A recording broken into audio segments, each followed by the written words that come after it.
bienvenidas, bienvenidos, bienvenidas a esta conversación sobre un libro muy interesante que les recomiendo mucho leer y que es Comunidad Urbana, Conversaciones entre Berlín y Bogotá, cuyas autoras son Thalia Blokland, que está en la Universidad de Humboldt en Berlín, y a pesar de que estuvo acá en Bogotá hace unos meses, hoy no está con nosotros, y Sandra Pulido, antropóloga, postdoc en la Universidad de los Andes en este momento, doctora en antropología, que está acá hoy. Entonces, le voy a hacer como una brevísima introducción y luego le voy a hacer unas preguntas a Sandra, porque Sandra es a la que quieren escuchar. El trabajo de Thalia Blokland, profesora de Sociología Urbana en la Universidad de Humboldt, es realmente increíble. Siempre me llamó la atención su manera de conectar preguntas teóricas grandes de la sociología, de los estudios urbanos, con investigaciones muy específicas y anécdotas muy específicas que ilustran muy bien esos conceptos teóricos. Desde siempre había querido que su trabajo se conociera más en América Latina, como en general publica en inglés, por suerte no en alemán, pero su trabajo tiene una distancia con nosotros. Y esta es la primera vez que la vemos en español. Y la vemos en español gracias a Sandra, y la cosa es más interesante y más compleja. Sandra, siendo estudiante doctoral, se va a Berlín a hacer una pasantía, conoce a Thalia y comienzan a hablar. Y comienzan a hablar sobre este libro, y comienza Sandra a decirle, pero eso no se aplica en América Latina, pero eso sí, pero ¿y tú por qué empezaste a pensar en esto y de dónde te salió tal idea? Entonces el libro tiene como distintos textos, tiene una entrevista de Sandra a Thalia, tiene el libro original en inglés de Thalia, traducido por Sandra, y tiene también unos contrapuntos de Sandra que llevan lo que dice el libro a América Latina y que están realmente muy, muy interesantes. Si tuviera que resumir de qué trata el libro, diría que es un ensayo alimentado de todas las investigaciones que ha hecho Thalia en Berlín, en Rotterdam, en New Haven, sobre qué significa vivir en comunidad, qué es la comunidad, qué es una comunidad en ciudades que cambian tanto, en ciudades con migrantes, en ciudades que crecen. ¿Qué significa? ¿Por qué nos sentimos bien en algunos lugares urbanos y en otros lugares tenemos miedo?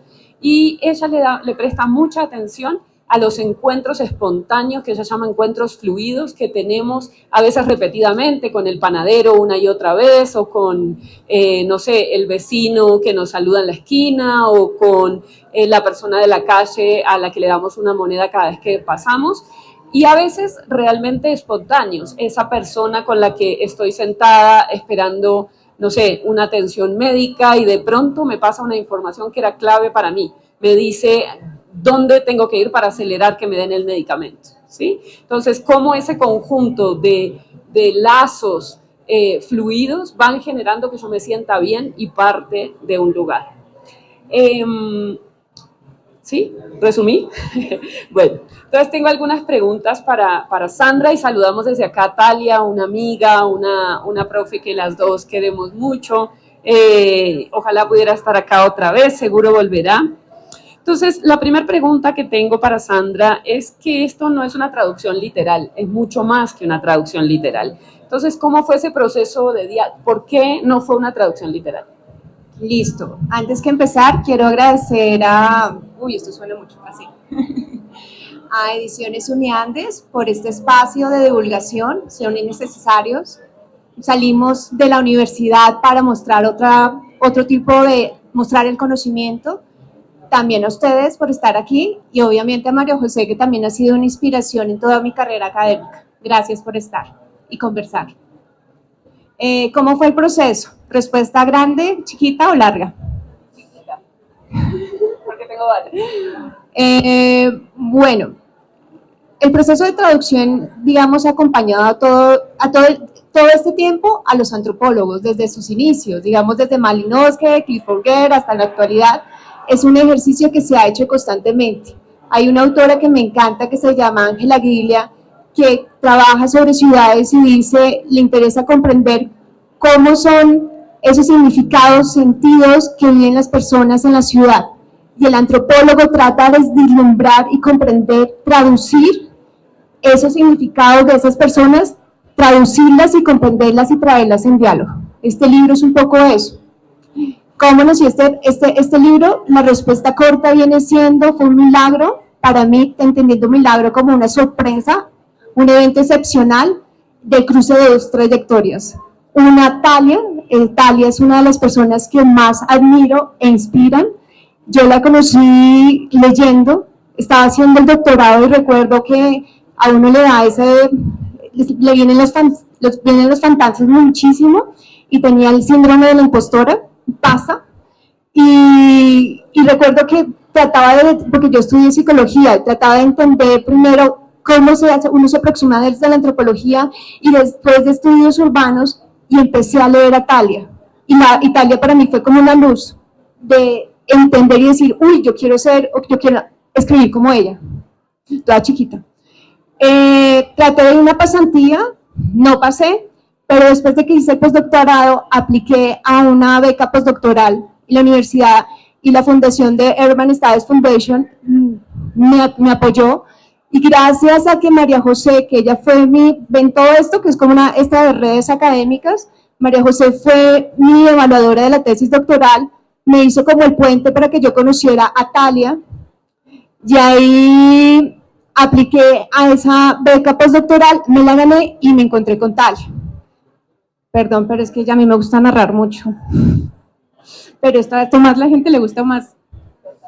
Entonces, en esta beca postdoctoral me fui a Berlín, y me acuerdo cuando fui a Berlín, Talia es una mujer excepcional, es un ser que quiero mucho. Me invitó, muy generosa, en la academia es importante la generosidad.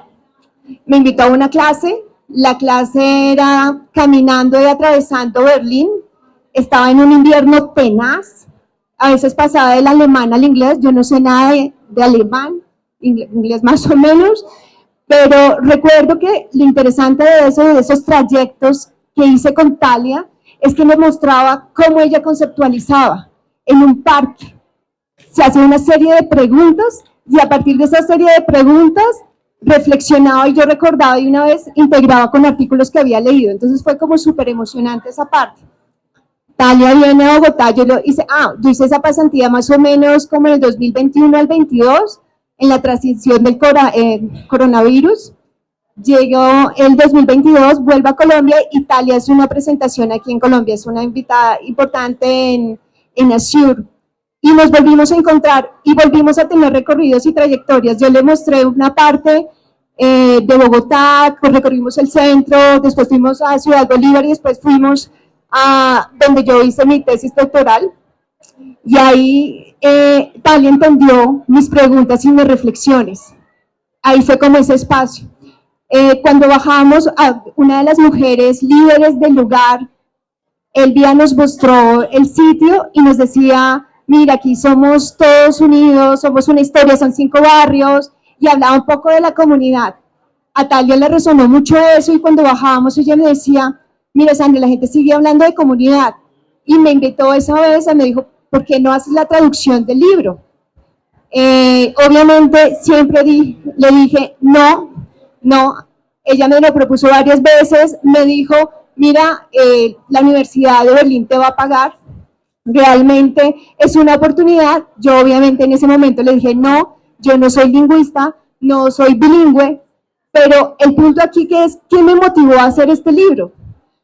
Me motivó fue esa apuesta de ir más allá de la traducción, pero más allá es, con Talia hablando me decía, ¿por qué no establecemos puentes? Establecemos puentes entre esa Bogotá que conocí y esa Berlín que tú conociste. Hay puentes, digamos, a las dos nos gusta entender la vida social en las ciudades, entonces desde ahí, y ahí me sonó, dije, bueno, esto es súper interesante porque yo vengo haciendo trabajos colaborativos, también con comunidades, con colectivos, haciendo dispositivos donde se co-crea y se construye. En este sentido fue para mí esto un experimento como todo viene siendo imperfecto, pero viene siendo una apuesta al diálogo, ¿sí? A la conversación de dos trayectorias completamente diferentes que se cruzaron y se construyó esto. Entonces para mí es súper bonito. y se lee muy lindo, y se lee muy lindo porque Sandra pone al final de cada capítulo de Talia una cosa que se llama contrapuntos, como en la guitarra. Y ahí tengo una pregunta, quisiera que nos cuentes por qué eso de contrapuntos, qué significa metodológicamente hacer contrapuntos y por qué le pusiste esa palabra, contrapuntos. Es una metáfora metodológica, el contrapunto, como tú decías. Aquí hay una música que es como el desafío musical entre dos cantautores donde improvisan versos y la idea es mejorar un verso que al otro, ¿no? Un poco es eso, pero es una apuesta también de diálogo musical. En la intervención del libro nos interesaba un poco a eso, establecer un diálogo entre las dos, hacer una apuesta mejorada del original, pero aparte, digamos, en cada uno de los capítulos, como dice María José, al final se apuesta a reflexiones, a preguntas, a contrapuntos, a aplicaciones mismas de los conceptos que hace Talia y que trato de hacer. Además, desde la antropología y la escritura antropológica, hay una apuesta también por una escritura más polifónica, no tan lineal. Y en este libro también quería apostar a que no fuera tan lineal y abriera otras voces. ¿Cómo se abren a esas nuevas voces? Por ejemplo, conversaciones que yo tuve con Talia y están al principio del libro. También en estos contrapuntos, permitiendo que la lectura no sea lineal, abra espacio a esa otra voz que vengo haciendo yo y al diálogo. Y digamos, en ese diálogo, como el concepto central del libro que está en el título es comunidad, ¿qué tenemos para decir desde América Latina o qué tuviste tú para decir sobre ese concepto de comunidad? Porque, digamos, es muy fácil sentirse en comunidad en ciudades seguras, en ciudades con infraestructura. ¿Qué tenemos para decir nosotros desde América Latina de ese concepto que además normalmente usamos para referirnos a comunidad, valga la redundancia, a, digamos, grupos rurales, no necesariamente urbanos? ¿Qué es hablar de comunidad urbana desde América Latina? Teniendo en cuenta la perspectiva como práctica urbana, ¿sí? Listo. Sí, tú lo decías, de comunidad se ha hablado mucho desde la parte desde lo rural, de lo ecológico, pero estas perspectivas no han venido aquí, más en los estudios urbanos y en las ciudades. En las ciudades he estudiado la comunidad, digamos, en los barrios, desde perspectivas, una de perspectivas, digamos, que estos barrios fueron unos procesos de organización donde la gente se unió estoy hablando de barrios informales, de barrios de autoconstrucción, donde la gente se unió, se organizó, ellos construyeron sus casas con sus propias manos y aquí hubo todo un proceso de redes que se configuraron en esos lugares. Muchas veces la comunidad en estudios urbanos se ha configurado y se ha pensado como contenedores en esos espacios. La comunidad está ahí en esos espacios, en ese conjunto de redes. Cuando uno piensa la perspectiva como práctica urbana, digamos cuando tenemos la teoría como la comunidad como una práctica urbana simbólica compartida, nos permite salir de esas dos dicotomías y nos permite entender la comunidad, por ejemplo, que está desterritorializada. Nos permite entender que en estos lugares no son lugares tan homogéneos, digamos que muchas veces se ven como lugares homogéneos de pobreza, de riesgo, sino como unos lugares diferenciales, que la comunidad que muchas veces se trata en América Latina, en estudios urbanos, sigo insistiendo, la tocan en estos lugares, va más allá de estos barrios. En las ciudades se configuran otras formas de comunidad. También desde la perspectiva como práctica urbana nos permite entender que la comunidad no es apolítica, es decir, que la comunidad también incluye, pero también a la vez se excluye. Y esto es un elemento como importante, digamos, que nos permite la lectura analítica de este libro. Sí, ustedes trabajan mucho como incluso en esos barrios informales, cuando los líderes dicen o las líderes dicen esto es una comunidad, están hablando de unos y están ocultando otros, o están hablando, por ejemplo, los actores violentos nunca forman parte de la primera cara que se muestra en un barrio. Tal vez la última pregunta que tendría es, ¿cómo ocurren esos procesos de exclusión en América Latina, en nuestros barrios informales, en nuestras comunidades? ¿Cómo ocurren estos procesos? Digamos, si entendemos la comunidad como una práctica, es decir, si entendemos la comunidad no a partir de un territorio o de lazos físicos, sino como una práctica, como un elemento de interacción, de sociabilidad, también vamos a entender los procesos de exclusión como elemento, como prácticas, ¿no? Yo acá les voy a traer un ejemplo del trabajo de campo que yo hice. Yo creo que eso es como mejor que ejemplifica, ¿no? En esto yo trabajé en unos barrios del norte de Bogotá, están más o menos, bueno, Delicias del Carmen, están ubicados más o menos en la 127 con tercera, allá arriba. Ellos tienen todo un discurso de que ellos son unos barrios unidos, en los que hay un origen común por el proceso de migración del campo a la ciudad, que ellos vinieron a conseguir mejores condiciones económicas por el trabajo de la cantera. Hablan de todo el proceso de cambio, de domesticación de la montaña, es decir, de la transformación que se tuvo de la montaña al barrio y a la ciudad. Y también, digamos, en la actualidad tienen unas prácticas que creen mucho en la Virgen del Carmen, que fue muy importante. Entonces, eso configura como toda una noción de nosotros somos una comunidad, somos un barrio. Y hay una historia oficial, la historia oficial que cuentan los originarios. Sin embargo, se invisibiliza, por ejemplo, la historia de la gente costeña o de los venezolanos que han llegado. En este sentido, cuando yo empecé a indagar más, recuerdo cuando hice una entrevista, una de las personas me dijo, aquí hay una Barranquillita. Yo no entendía cómo es que aquí hay una Barranquillita. Y me dijo, sí, y lo paradójico es que quedaba en el norte del barrio, en una esquina. Esa Barranquillita vivían gente de la costa, gente que tenía color de piel. Aquí empezaban a establecer unas diferencias clarísimas en el espacio, unos límites clarísimos entre el espacio, diciendo nosotros los originarios, nosotros que sí somos comunidad, y ellos. También se establecían unas diferencias temporales. Primero ellos que llegaron, que fueron los originarios, a los recién llegados que no conocían las normas. Además, estas personas tenían unos comportamientos bulliciosos. ¿Qué configura esto? Esto configura un nosotros y un ellos a partir de unas limitaciones espaciales, corporales, temporales, a lo que configura un orden moral de superioridad para los originarios. Y esto, uno dice, bueno, ellos son la comunidad, pero ellos tenían estas prácticas. A partir de estos discursos y estas, digamos, formas de diferenciación, también configuraban formas de desigualdad. Es decir, en los momentos, digamos, de las juntas de acciones comunales, donde se jugaban los recursos, no se tenían en cuenta la gente. En la historia no se tenían en cuenta. En las juntas de acciones comunales yo preguntaba, ¿ellos pueden ser parte? Claro, ellos pueden ser parte, pero no los tenían en cuenta.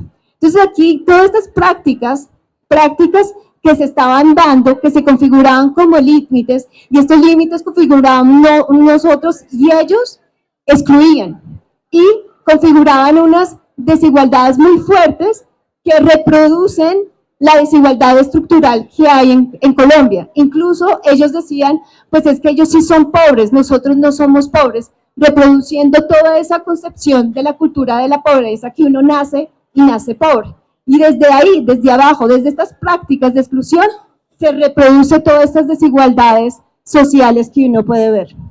A mí lo que me gusta mucho de este libro es la claridad, que es esta claridad de Sandra. Habla de conceptos muy profundos de identidad, de comunidad, en un lenguaje muy llano, con muchos ejemplos, y creo que es muy útil. Creo que le habla a la geografía, le habla a la antropología, le habla a la sociología, le habla a los estudios urbanos, le habla a cualquier ciudadano que diga yo a dónde pertenezco, soy de Colombia, soy bogotana, de dónde soy y dónde están mis raíces y debo tener raíces para ser.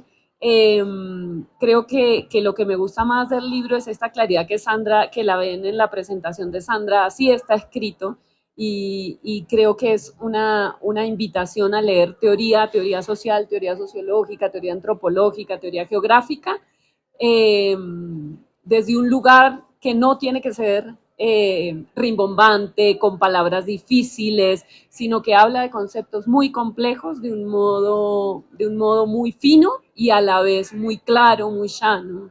Y me parece que, en particular a mí, me parece que así son las buenas ciencias sociales, cuando uno logra entender todo y cambiar su concepción de una manera compleja, pero en lenguaje claro. Y eso me gusta mucho. O sea, creo que además de ser un tema interesante, está escrito en un lenguaje, está muy bien escrito. Muchas gracias. Y entonces yo no sé si Sandra quisiera decir algo más o si ustedes quisieran hacer alguna pregunta sobre el texto. La estrategia, digamos, de este libro con usando contrapuntos, que yo les llamamos contable como un experimento no perfecto. ¿Tú has visto este tipo de traducciones contextuales en otro tipo de...? Para nada, las traducciones siempre son autorías, sí. ¿no? Siempre, de algún modo. Cuando uno dice, no sé, cuando uno traduce love como amor o pasión o sentimiento, digamos, uno tiene ahí un margen como traductor que en últimas le da un significado distinto al libro. Y seguro Sandra está también en la traducción de las palabras y de cada palabra y, digamos, traducir informalidad, por ejemplo, informalidad o traducir estado en Berlín y estado en Colombia, ¿no? En algunas partes que Talia habla de que estaban esperando en una agencia social. ¿Eso qué es en Colombia? ¿Eso se parece a qué? ¿A esperar el medicamento en Famisanar? ¿O a qué se parece estar en una sala de espera? ¿Sí? Eso uno con las palabras ya le da un significado y enruta al lector. Pero Sandra hizo mucho más que eso, como les decía, y eso yo no lo había visto nunca. Quiero hacerte una pregunta. Yo también te he seguido a ti. También ha sido una inspiración y también conceptualmente tú has seguido a ciertos autores que trabaja Talia. En cuanto a este libro, en la conceptualización, digamos, ella habla de encuentros fluidos, compromisos duraderos, una cantidad de categorías que nos permite realmente entender cómo se puede comprender comunidad desde diferente forma. ¿Tú has utilizado alguna herramienta analítica o has visto útil alguna herramienta analítica que se encuentra aquí? Que nos puedas contar y cómo las has utilizado, porque yo me acuerdo que estuve en una conferencia tuya y hablaba sobre los burócratas de la calle, que Talia también lo toca y lo discute. Sí. Por ejemplo, esa literatura que para Talia a mí es importante, y Talia como literatura y todos los estudios empíricos de las consecuencias no intencionales de encontrarme con alguien. Entonces hay un libro muy famoso sobre las consecuencias no intencionales de que las mamás esperen a los chicos en el jardín infantil y cómo ahí pasan un montón de cosas distintas a esperar al niño, ¿no? Como sobre comida, sobre dónde comprar esto, sobre trabajos, sobre oportunidades laborales, sobre información de las vacunas, etcétera. Eso a mí me parece muy interesante y lo hemos usado en el trabajo con las manzanas del cuidado en Bogotá. Y lo que estamos tratando de hacer es ver cómo al ir a las manzanas del cuidado, las mujeres no solo reciben educación, clases de piscina, clases de yoga o clases de lo que sea, sino forman redes. Y esas redes que no necesariamente son de amistad, porque uno piensa que las únicas redes que sirven son las relaciones como fuertes, ¿no? Sobre eso la sociología y la antropología han trabajado y han dicho, no, a ver, si uno va a buscar trabajo y le pregunta solo a los amigos, se queda con un número limitado de opciones. Mientras que los amigos de los amigos son una fuente de información mucho menos redundante. Pero Talia va un paso más allá y dice, oiga, es que estos encuentros, estar acá, de pronto ahora nos ponemos a charlar y se ponen a hacer una maestría o descubren que les interesa estudiar geografía porque conversan con Sandra o conmigo, etcétera, ¿cierto? Esos encuentros fluidos también son muy útiles y lo estamos usando para entender esos encuentros que ocurren en unas de las manzanas del cuidado de Bogotá. Súper interesante. Chévere. O sea, ya está haciendo... Ya se está aplicando los conceptos que hay en este libro. Bien. No sé si tengan alguna pregunta. ¿Y tú la familiaridad pública cómo la ves? Explícala porque yo todavía no entiendo. Lo de los encuentros fluidos me parece Sí. claro, pero la familiaridad pública no lo entiendo tanto. Entonces Listo, voy a, aprovecha. voy a trabajar con un ejemplo, ¿te parece? Dale. Digamos, y me voy con los barrios informales. Por ejemplo, tú explicaste muy bien lo de que eran los encuentros fluidos, pero la familiaridad pública es cuando yo entiendo ciertos, digamos, voy a ponerle el ejemplo y lo voy a tratar de explicar. Digamos, yo voy a poner una venta de arepas al frente. Entonces, si yo como, digamos, y pienso en estos barrios, me voy al Paraíso y pongo una venta de arepas, eso no es tan difícil, es un poco difícil porque yo tengo que pedirle permiso, si hay una casa detrás, tengo que pedirle permiso, tengo que entender los códigos para, digamos, si viene la policía y las negociaciones que tengo que hacer, tengo que tramitar con el vendedor ambulante que viene, si vende arepas y pueden haber tensiones. Entonces yo tengo que conocer ese espacio público y familiarizarme de esos códigos y esas normas para vender. Y cuando yo tengo esa familiaridad pública, de alguna u otra forma me da cierta certeza y tranquilidad. Y ahí es cuando un poco interesante la teoría que presenta Talia es a partir de estos encuentros fluidos, a partir de otros tipos de sociabilidades, con compromisos duraderos, diferentes tipos de tejidos, se configura esa familiaridad pública y por eso ahí se configura lo comunitario. Pero es como cómo se va configurando, entendiendo y comprendiendo esos códigos y normas que se dan en ese lugar. A mí eso me parece interesante porque es menos exigente que las nociones de comunidad que tenemos, porque en las nociones de comunidad toca participar, ir a la reunión, es que no eres parte de la comunidad sino haces un montón de cosas. Y esto es, pues tengo que como que conocer cómo funciona el mundo y eso es lo que me hace este mundo relativamente localizado, eso es lo que me hace parte de este lugar. Y creo que nos interpela a las ciudades de América Latina, a Bogotá en particular, de cómo hacemos para diseñar una ciudad en la que las personas sientan más familiaridad pública, ¿no? Como donde sea como más fácil moverse y leer para que no nos dé miedo, para que no evitemos espacios, para que volvamos a encontrarnos en el espacio público, que es tan importante para crear ciudades más cohesionadas y menos segregadas.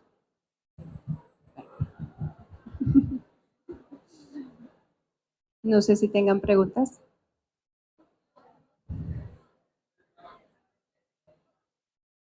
¿No? Pues creo que tenemos que darle a Sandra un aplauso. Yo voy a decir algo de que me van a salir 5 arrugas más, pero ha sido muy increíble ver a Sandra pasar de ser una estudiante doctoral a ser esta increíble presentadora, autora, con una voz propia, con unas ideas que siempre ha tenido, pero que las expone y las defiende sin pena, con gloria. Y es muy bonito, tengo el mejor trabajo del mundo, ser profesor es el mejor trabajo del mundo, y Sandra me inspira como una colega hoy que me enseña, me interpela, me hace preguntas de las que no tengo respuesta, me corcha porque no había leído esa parte, etcétera. Entonces, de verdad, un aplauso para Sandra por eso. Muchas gracias.